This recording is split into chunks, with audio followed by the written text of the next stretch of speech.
In this video, I will rank France in 5 categories. It's an amazing and interesting country, and there is so much to learn. So, first, its economy. The French economy is a lot more impressive than people realize. It's not just cheese and wine.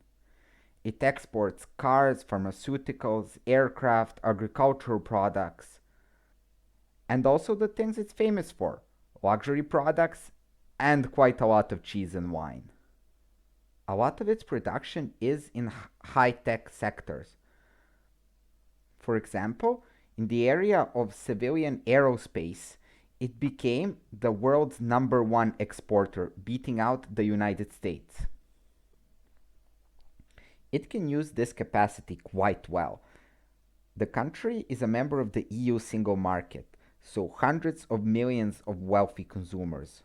Also, its access to both the Mediterranean and the Atlantic Ocean gives it direct trade links by sea to many countries. Its top trading partners are other EU countries, but it also manages to export quite significantly into the United States and is even somewhat successful in exporting to the Chinese market. Although this is without a doubt impressive, France still imports more than it exports. So, overall, a diversified economy with a lot of research and development and a great infrastructure. Not surprising for a wealthy European economy. So, let's talk about the challenges that France faces. Traditionally, France has struggled with high unemployment for a developed country, and traditionally, it has been hard to solve. Many factors contribute to this, and they're not solely bad structural issues. First, France has strong labor laws that have many benefits, but also mean it's hard to fire someone, which in many cases can be a good thing, but it also means that hiring isn't an easy decision for a business to make. Also, the country has a high minimum wage, which means that the cost of hiring someone is also quite high. Thirdly, France has a very high payroll tax, which makes it even more expensive to hire someone. To understand why the government does not simply change some of these things, like for example, relaxing labor laws, we first have to understand the French. Now, when they protest, there is a reason why it's always in the global news.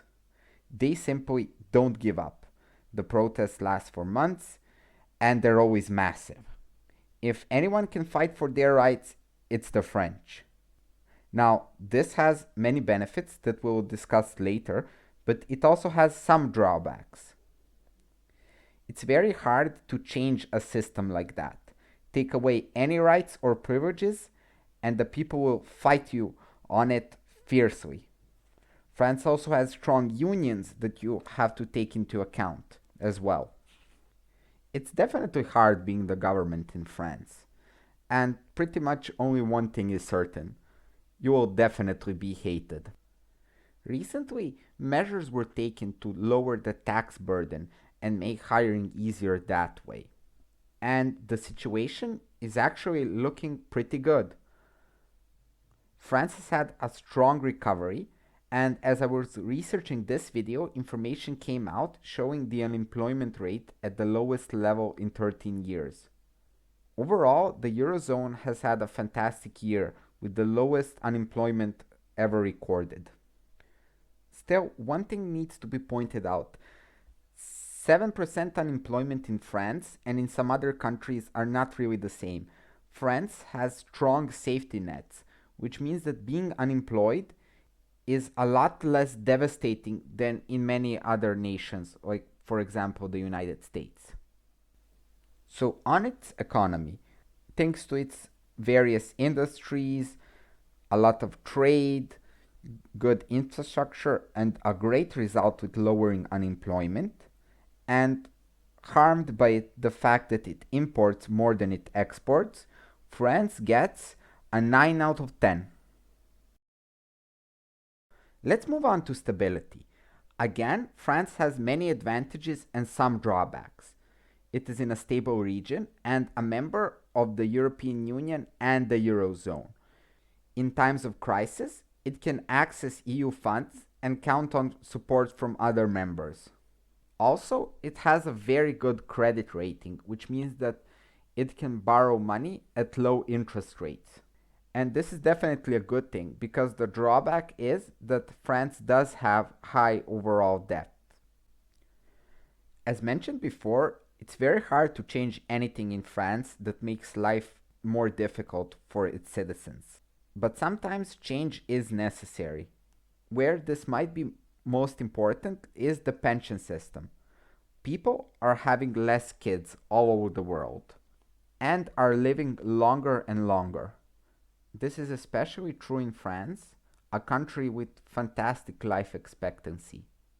Now, undoubtedly, this is a good thing, but it does require change in order for a country to provide for its elder citizens. Now, this is not something that you can fix easily. Either it requires lowering benefits for old people, which I don't personally consider a good option, or significant migration, or a notable increase in the retirement age. Or it can be done with a mix of migration and increasing the retirement age. But unsurprisingly, both are very difficult to push through in France. Still, I'm optimistic that the French will find a way to make this work. So for all these reasons, France gets an 8 out of 10 in stability. Now, let's examine the geopolitics of France. The French military presence is a lot larger than people realize, and honestly, it would require a separate video. The country has bases in South America, the Middle East, the Pacific, and Indian Oceans. And also, maybe most importantly, in a number of African countries. On the military side of things, it's important to point out that France is a nuclear power.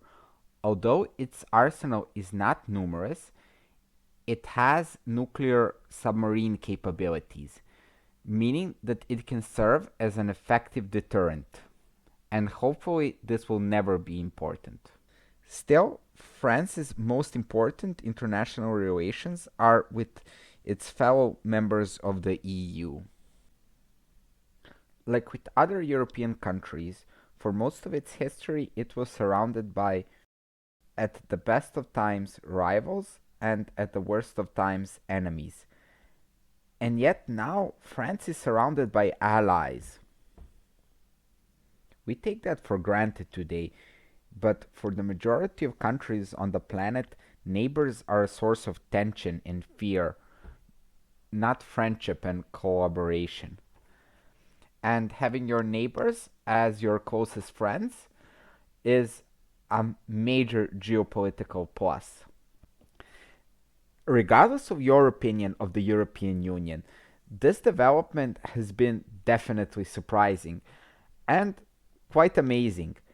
Imagine 70 years ago sitting in a restaurant and telling a Frenchman the following: in the future, you will be able to walk from here to Estonia without crossing a border. We will use the same currency as Austria and Portugal. And the idea of war with Germany is quite laughable. Our country is surrounded by friends in a union. We sometimes disagree on different things, but overall we share common goals and we work towards them together. Now, most likely, people would think you are insane. And honestly, from a historic point of view, I would say that this is a bigger surprise than the internet. Now, the EU not only provides France with greater stability by surrounding it with allies, but also allows it and other members a far stronger negotiating position than they would have individually, whether that is with China, Russia, or the US.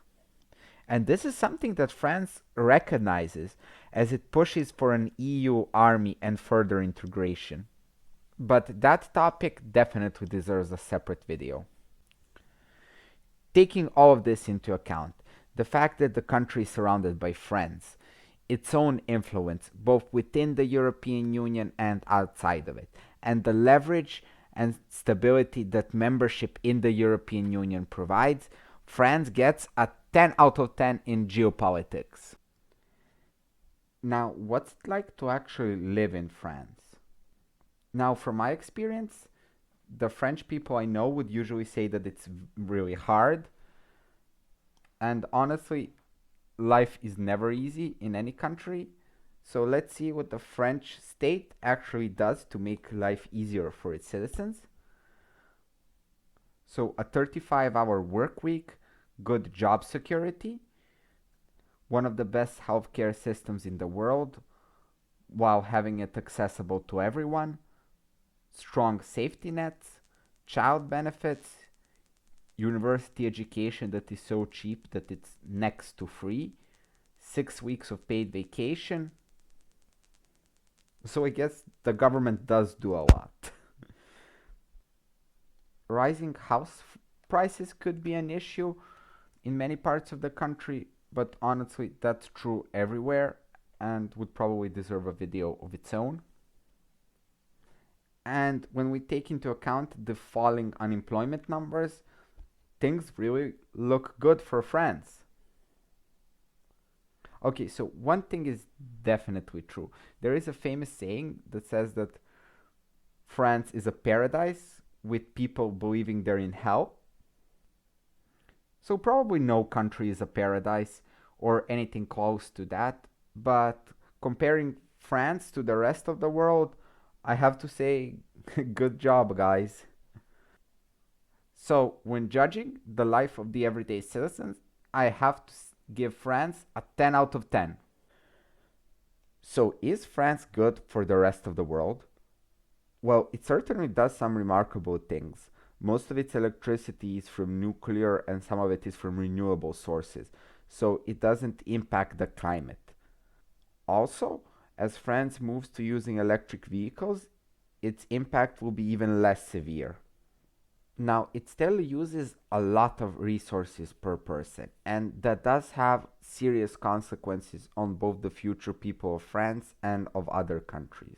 It basically comes down to more droughts, floods, instability, and so on.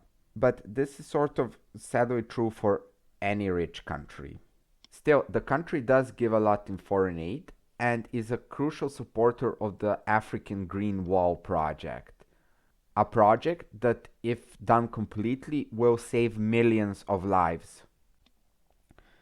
So, overall, things seem to be going pretty well for France.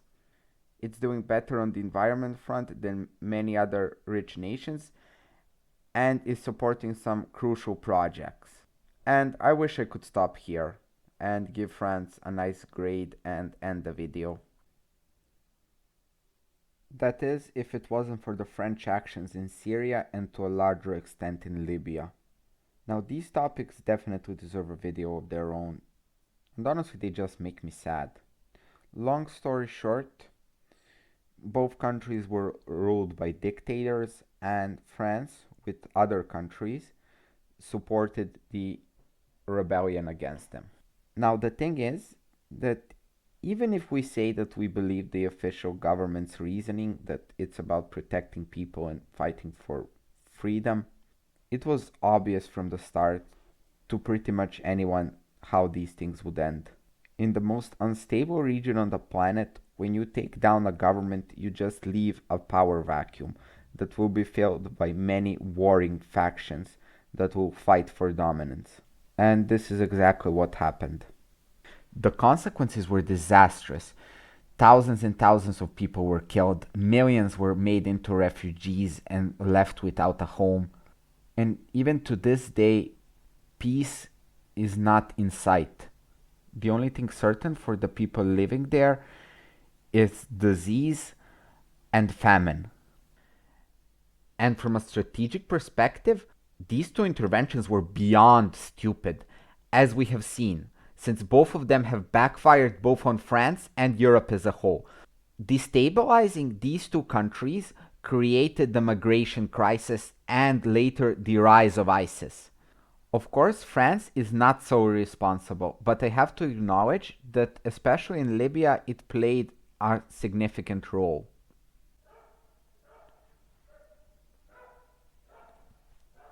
Now, there is one thing I'm certain of: the French people did not want this. Even those that supported the interventions at the time were manipulated by certain politicians and parts of the media to believe that they are actually doing good and helping people. But it is very clear now: no one can claim that France, the UK, the United States, and other Western countries brought good to the people of Syria and Libya. They brought death, and we simply have to acknowledge that. And I can understand that it's hard. I also personally have to acknowledge some of the crimes that my country has committed in recent history. Now, the good thing is that France is under different leadership now, and I personally can't know if Macron is a good or bad person, but I do believe that he is smart and calculating enough to realize that these sort of interventions are disastrous. So I don't think that France will make this mistake again. So to sum everything up, France is doing quite well on the climate front, and it's supporting some crucial projects all over the world, most notably the Green Wall of Africa. But since here I count recent history, I have to acknowledge the tragedies of the Libyan and Syrian civil wars. Although I believe that such interventions would not be possible today, I still can't pretend that they didn't happen. So in this category, France gets a 3 out of 10. And I want to try to explain my rating system. I don't think that this is a permanent grade. Countries and their behaviors change all the time. So I really and honestly believe that France can do good in the future. That these sort of past crimes do not define what France is. But I really think that both the French people and France as a country have to work on that to make sure that the tragedies that happened 10 years ago never repeat themselves. Let's see France's final result. It gets a 9 for its economy, an 8 in stability, a 10 for its geopolitical position, another 10 for the lives of its everyday citizens, and sadly a 3 for its impact on the rest of the world. When we double that so that it goes up to 100, France gets 80 points. Thanks for watching. I do my very best with these videos, but remember that I could be wrong about many things, so feel free to do your own research. Also, if you're interested, I did the same type of video on Norway. Or maybe you would be interested in finding out about the Great Green Wall of Africa, a project that, with France's help, could save millions and millions of lives. Also, if you want to support a small channel, feel free to subscribe. I would really appreciate it. Hope you have a great day. Bye.